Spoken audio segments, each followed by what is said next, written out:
ગોવર્ધન લીલા કરી અને એની અંદર 56 પ્રકારના ભોગ ભગવાનને અર્પણ કર્યા છે. એ 56 પ્રકારના ભોગ અર્પણ કરવા પાછળનો પણ એ અન્નકૂટનો એક ભાવ છે, સરસ મજાનો.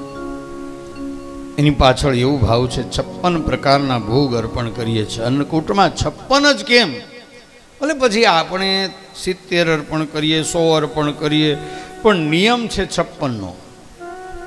અને સૌ પ્રથમ વખત આ 56 પ્રકારના ભોગ રાધાજીના પિતાજી યાને કે વૃષભાનુજી, એ વૃષભાનુજી એ સાકેત નામનું એક ક્ષેત્ર છે વ્રજની અંદર, ત્યાં તમામ વ્રજવાસીઓને આ 56 પ્રકારના ભોગ જમાડ્યા હતા. શું કામ જમાડ્યા હતા?